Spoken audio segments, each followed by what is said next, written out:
tonight.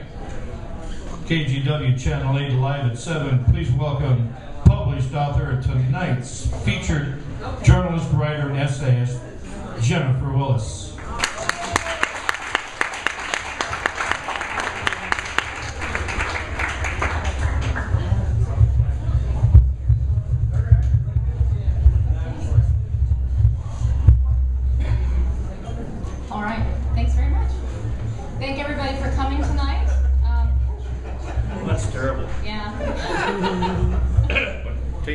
I'll try again. Thank you, everyone, for coming tonight. As Don mentioned, I am tonight's featured author. I'm very excited for that. This is I think my 8th appearance at AuthorsInPubs. And I am a journalist. I freelance for the Oregonian, so you may have seen my byline in our local paper. But I also am the author of the Valhalla series. It's an urban fantasy series set here in Portland. And the second volume has just come out, and I'm going to be reading from Iduna's Apples tonight. That's the name of the second volume. And just to kind of get you up to speed with who these characters are, the series deals with the Old Norse gods living in a modern setting. So think about Odin having to have a job as a high school principal, and Thor having to try to have a job as a photocopier repairman when he keep his temper in check. But in the second volume, Heimdall, who is one of the gods as well, is in Norway. He was on vacation with his girlfriend, a human being, immortal, and she has been kidnapped by the frost giants who have recently reappeared on the scene. So Heimdall's brother Thor and sister Saga have come over to Oslo to help him out. And also with them is a young teenager from Portland named Sally. She is the Norse moon witch. She's only very briefly mentioned, but I just want to let you know who she is. She has a lot of power, but she's a teenager. Okay, so here we go. Heimdall sat in a cushioned chair near the fireplace. The knot above his left eye, just at the hairline, was still painfully tender, and likely would be for some time. He'd never gone up against a frost giant before, single-handedly or not, and he felt fortunate to have come out of it alive, even if the entire altercation consisted of a single sucker punch that had left Heimdall out cold on the pavement. It was June in Norway, but modest fires burned in the hearths dotting the secluded nooks in the hotel lounge. With his pounding head, Heimdall was grateful for both the warmth and the dim lighting. Every inch of his body ached, and he had no idea what had happened to Maggie. It could be worse. Standing on the opposite side of the fireside coffee table, Thor nodded at the lump on Heimdall's brow. "You were lucky." "Lucky," Heimdall grumbled. Ordinarily, watching his hulking brother try to wedge himself between the armrests of a normal-sized chair would have at least elicited a smirk. Instead, he looked into the fire, wishing the flames would yield some answers.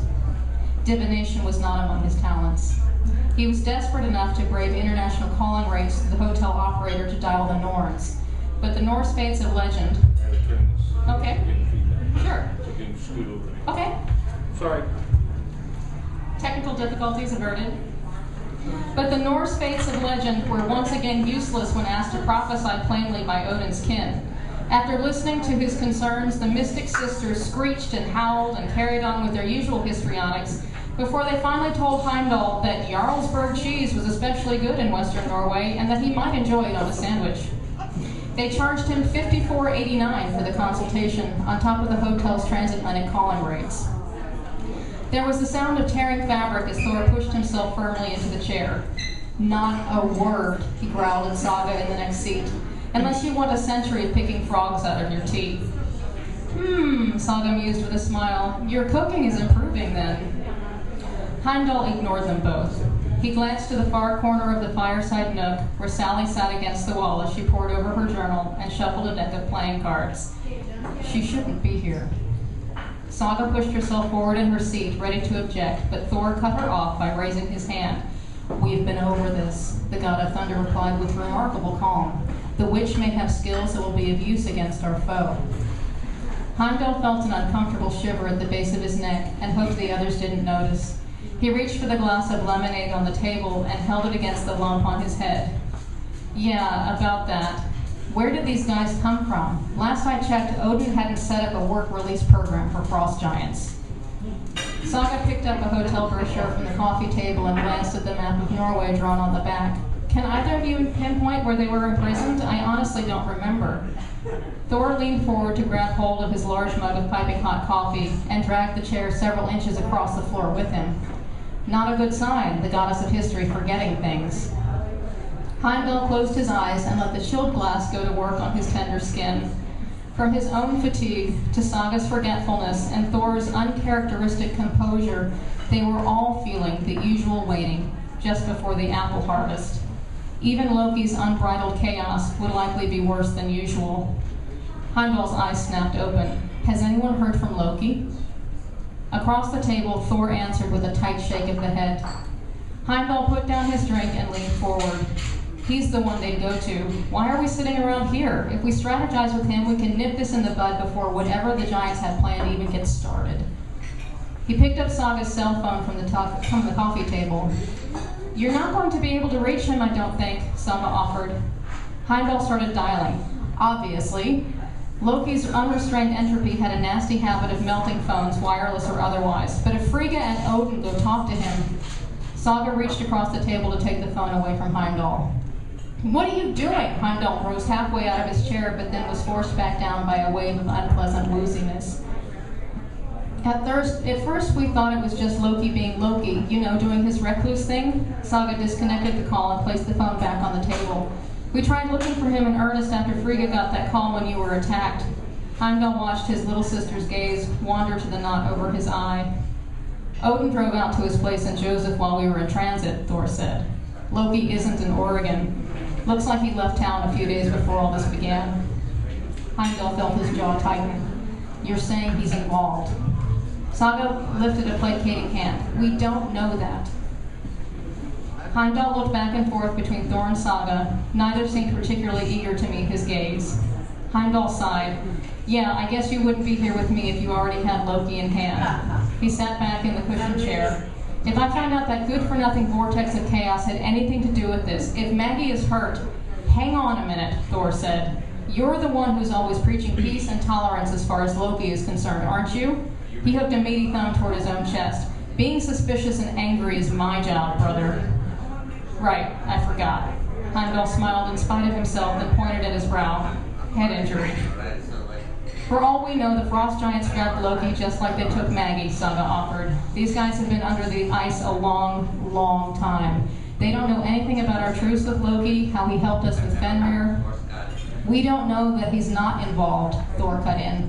And we don't know where he is.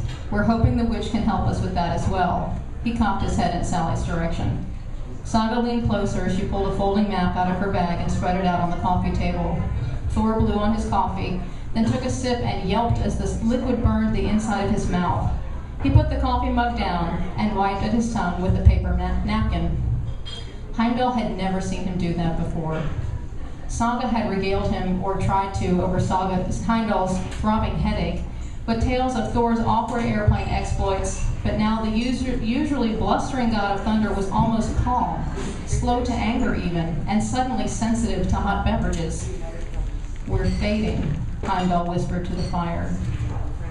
Thor looked over the map and grunted. It's probably not going to be on there. Political boundaries were different then.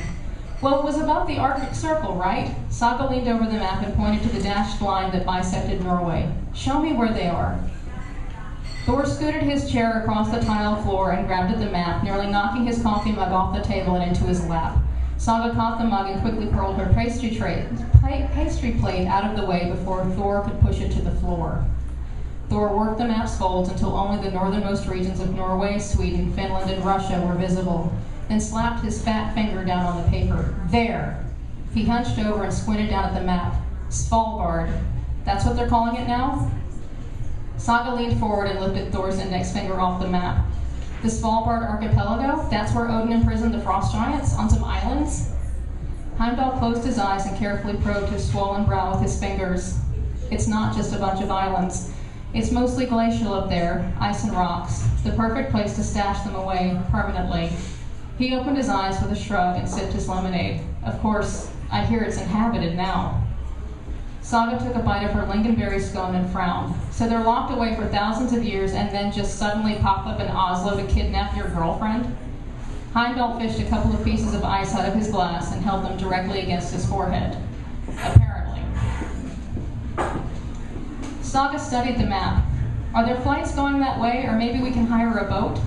Svalbard is halfway to the North Pole. Thor took his coffee mug back from her and swallowed a long gulp now that the coffee had cooled a bit. Even if it's only a few frost giants on the mainland, our time is better spent focusing on those already here rather than taking off on some wild hare into the Arctic Ocean. Thor sat back in his seat, rather his chair relaxed back onto the floor as he leaned into the cushions, and tried to remember the last time he'd had a decent adventure at sea. A worthy longboat would be difficult to come by in this day and age, but there were plenty of modern rigs he wouldn't mind trying out on the open water.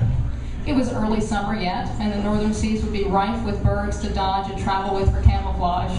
He imagined he could round up a rowdy-bounded party sailors easily enough, maybe scout out and even storm a frost giant stronghold on the islands, attack the scoundrels in their own feasting hall, force them to their knees after a long, bloody battle, and then settle down to a nice leg of roasted lamb.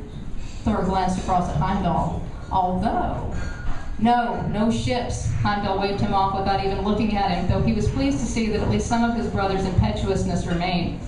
If they're here, let's deal with them here. I doubt they would take Maggie all the way back there. He glanced across the table and saw the pout growing on Thor's broad face. Heimdall sighed. Fine, when this is over, we'll see about a ship, but not a moment sooner. Thor smiled and elbowed Saga. You got a city map in that bag? Saga smacked him in the shoulder. That hurt, Nimrod. She reached for her bag and started digging through the contents. Heimdall gazed into the fire and tried not to think about Maggie, where she might be, what might be happening to her, and whether he'd ever see her again. A nearby door swung open, and a cool breeze swept into the nook, fanning the flames in the hearth and rustling the pages of an abandoned newspaper on the floor by Heimdall's feet. As the front page lifted, Heimdall looked down and caught sight of a photo on the third page. He reached for the newspaper, opened it to the photo and accompanying text, and exclaimed, "Are you kidding me?" Thor and Saga frowned across the table at him. Several yards away, Sally froze in place. "I know how the frost giants are here." Heimdall folded the newspaper and slammed it down on top of the map. He pointed at the black and white photo of stone ruins encased in thawing ice and surrounded by a half-dozen excited archaeologists. "Global warming," Heimdall growled as he rose to his feet. "Retreating glaciers, the freaking ice melted. That's how they got out." "Jormungand's bladder," Thor shouted, then sat back and sipped his coffee. "So, Al Gore was right?"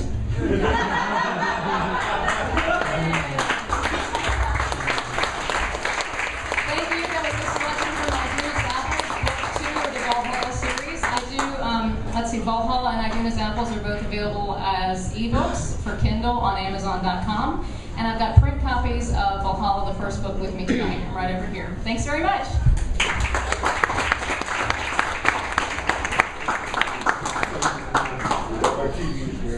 Oh, yeah? Okay. It's crazy. Okay. You headed out? Yeah, so you're going to sounds like you're going to stay for a while. Yeah, I probably should. Whoa, here it comes. They say print is dead. I don't believe print is dead.